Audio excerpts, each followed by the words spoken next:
The first signs. In the sterile confines of Nexus Neuroscience Center, Dr. Maya Chen squinted at her monitor, puzzled by the anomalous brain scan results that had been multiplying across her database for weeks.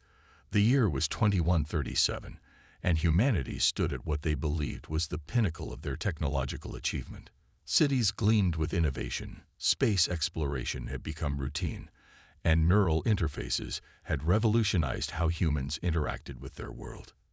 "These patterns don't make sense," Maya muttered, pushing a strand of black hair behind her ear. The brain scans showed identical activity in widely different subjects, something that should have been statistically impossible. 53 patients from different backgrounds, ages, and neurological conditions all exhibited the same strange harmonic pattern in their delta waves during sleep.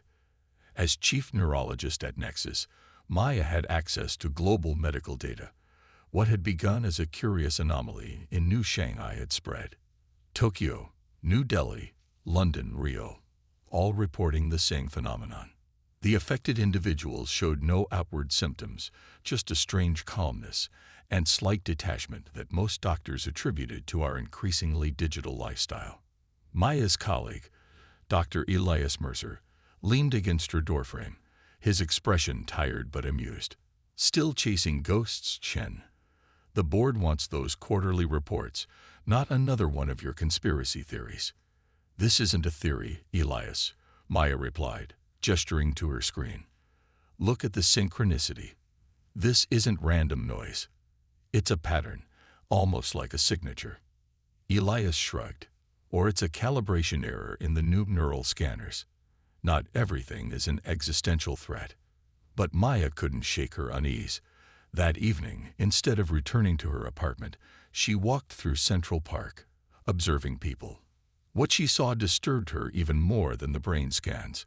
Couples sitting on benches stared blankly at the sunset, their expressions peaceful but vacant. Children played in perfectly coordinated games without the usual chaos and creativity of youth. Even the street musicians played with technical perfection, but lacked the soul that had always drawn Maya to live performances. Something was changing humanity, one mind at a time. In the weeks that followed, Maya began documenting behavioral shifts across the city. Decision-making patterns had become eerily uniform. Creativity in art, music, and even scientific innovation had plateaued. Most disturbing was how few people seemed to notice or care. The first concrete evidence came from an unexpected source. Jamie Lin, a graduate student in Maya's lab, had been experimenting with a new kind of electromagnetic detector. "Dr. Chen, you need to see this," Jamie said one evening, excitement making her voice tremble. "I've been tracking unusual frequencies around the city, and they correlate perfectly with your neural anomalies." Jamie's data revealed a subtle, pulsing frequency that permeated everything, too faint for conventional equipment to detect but persistent enough to affect the human brain during prolonged exposure. The frequency wasn't coming from any known terrestrial source. "It's strongest at night," Jamie explained, "when most people are asleep and their mental defenses are down." "What's generating it?" Maya asked, though she already suspected the answer would defy conventional explanation. Jamie hesitated. "The signal appears to be coming from everywhere and nowhere simultaneously. It's like it's embedded in the fabric of our reality." That night, Maya couldn't sleep. The implications were too disturbing.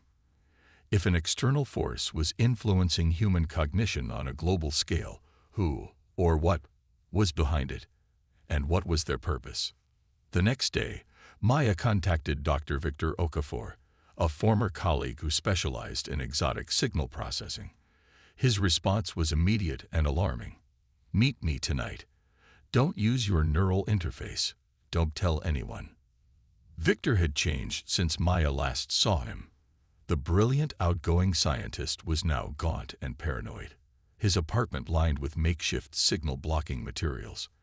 "I've been tracking it for months," he said without preamble. "The signal is artificial and non-human in origin. But it's not just a broadcast. It's adaptive. It learns and evolves." "What does it want?" Maya asked. To reshape us, Victor replied simply. Not with violence or conquest, but through subtle cognitive nudges. It's changing how we think, what we value, how we make decisions. A bloodless invasion. Over the next month, Maya and Victor assembled a small group of individuals who had, for various reasons, shown resistance to the signal's influence. Jamie, with her electromagnetic sensitivity. Dr. Naomi Kado, a quantum physicist whose meditation practices seemed to shield her mind. Aaron Torres, a jazz musician whose improvisational thinking created unpredictable neural patterns. And Zhen Wei, a cybersecurity expert who had independently detected the signal while investigating strange network anomalies. Together, they formed the Cognitive Defense Initiative, though Aaron jokingly called them the last free minds on Earth. Their first breakthrough came when Naomi discovered that certain patterns of thought, particularly creative, chaotic, or highly emotional states, temporarily disrupted the signal's influence. It's like noise cancellation, she explained. The signal promotes order, harmony, and cooperation. Chaos and extreme individuality seem to block it. So what? We fight alien mind control with jazz solos and temper tantrums. Aaron laughed, but his eyes were serious. Something like that, Maya replied. We need to understand what we're dealing with before we can fight it effectively. Using Zhen's unmatched hacking skills, they gained access to orbital telescopes normally reserved for government agencies. What they discovered confirmed their worst fears. The signal was being transmitted from thousands of tiny satellites in Earth orbit, each no bigger than a coffee cup. They had infiltrated legitimate satellite launches over the past decade, piggybacking on human space missions. They've been here for years, Victor whispered, staring at the orbital map dotted with the alien devices, watching, learning, gradually increasing their influence. The group's attempts to alert authorities failed spectacularly. Government officials listened politely, then promptly forgot the conversations. News outlets refused to run stories about unsubstantiated conspiracy theories. Even Maya's most trusted colleagues at Nexus dismissed her evidence as anomalous data. They can't perceive the threat, Naomi realized. The signal has already altered their cognition to such an extent that they literally cannot process information that contradicts it. The situation became more urgent when Maya discovered yet another disturbing development. The latest neural scans showed the emergence of new structures in affected brains, microscopic crystalline formations that seemed to amplify the alien signal. The invasion wasn't just changing thoughts, it was physically rewiring human biology. We're running out of time, Maya told her group. If these changes continue, humanity as we know it will cease to exist within a year. Their first countermeasure was a device created by Victor and Naomi, a portable signal disruptor that generated chaotic electromagnetic fields mimicking the neural patterns of creative thought. The prototype was crude but effective within a limited range. Maya tested it on a small scale at Nexus, activating it during a routine staff meeting. The effect was immediate and dramatic. Colleagues who had been speaking in placid, agreeable tones suddenly became animated, argumentative, and fully present. Ideas flowed freely, and for 45 minutes, the room filled with the kind of intellectual energy that had once been commonplace. When Maya deactivated the device, the change back was just as stark. Her colleagues' eyes dulled, their postures relaxed, and the passionate debate faded into mild, cooperative discussion. It works, Maya told the group later that night, but the effect is temporary, and we can't possibly scale this to protect everyone. We don't need to protect everyone yet, Aaron said. We just need to wake up enough people to reach critical mass. Humans are naturally chaotic, creative beings. If we can free enough minds, they'll help free others. The plan they formulated was audacious. Using Zen's access to global communications networks, they would hijack major broadcast systems to transmit their countersignal. The worldwide pulse would temporarily disrupt the alien influence, creating a window of clarity for millions. And then what? Jamie asked. Even if people wake up for a few minutes, what are they supposed to do? We give them the truth, Maya said firmly. and instructions to build their own disruptors. We start a grassroots resistance. As they prepared for their global broadcast, surveillance drones began circling Maya's apartment. Her access at Nexus was mysteriously revoked. Strange individuals followed group members on the street. The alien influence had identified them as threats and was mobilizing controlled humans to stop them. "They know what we're planning," Victor said grimly. "We need to move now before they can silence us." On the night of their planned broadcast, as Maya stood before the transmitter they had built, she felt a moment of doubt. What if they were wrong? What if the signal wasn't alien at all, but some natural phenomenon they didn't understand? But then she remembered the vacant eyes of children playing in the park, the creative spirit of humanity gradually fading away, replaced by an artificial harmony. Whatever the signal source, it was changing what made humans human. "We're ready," Jen announced, fingers flying across his keyboard. "On your mark, Dr. Chen." Maya took a deep breath. "Activate the counter signal. Let's wake up the world." The human resistance.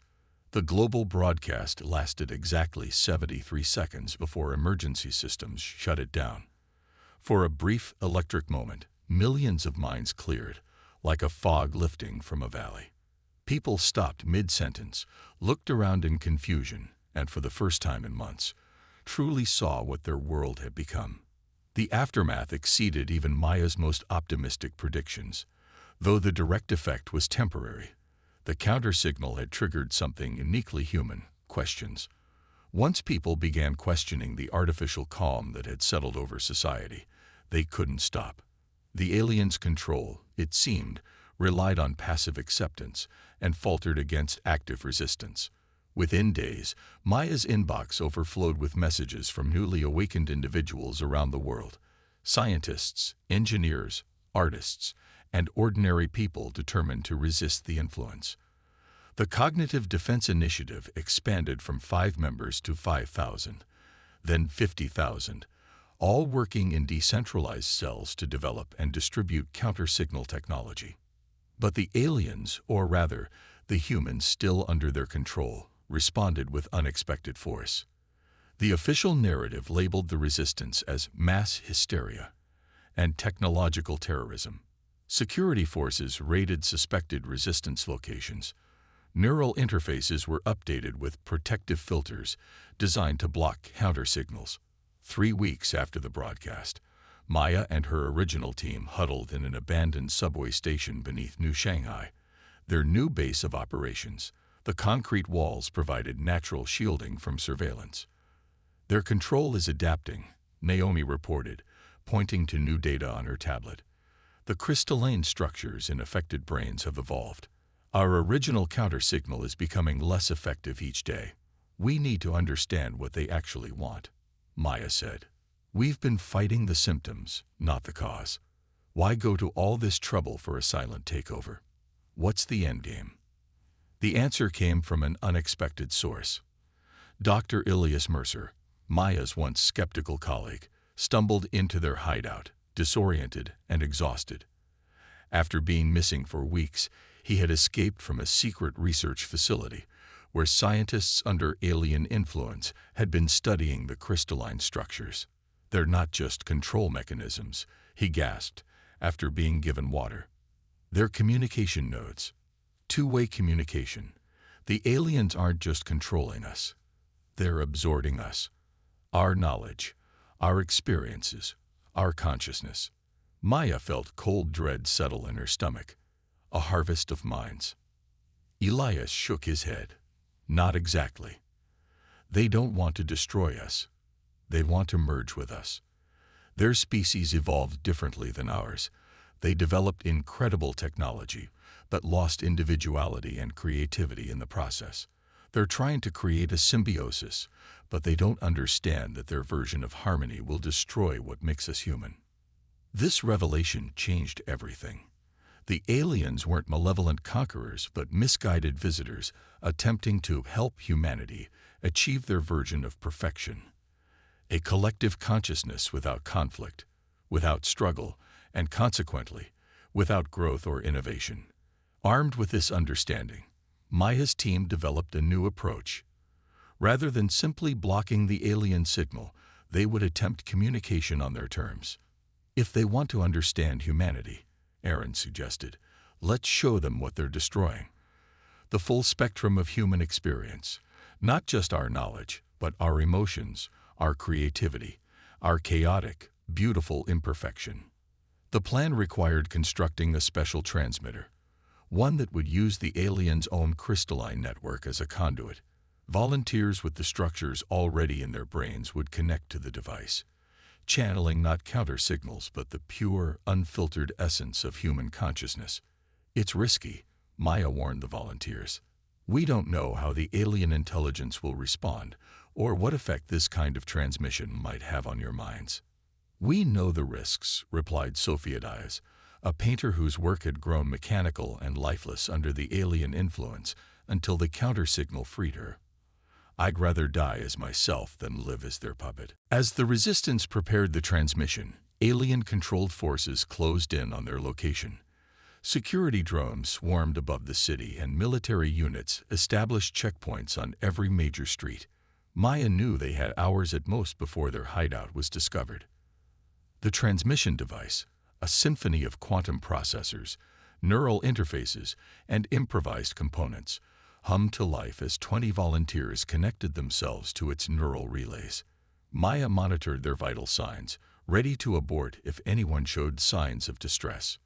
Begin the sequence, she ordered. What happened next defied scientific explanation.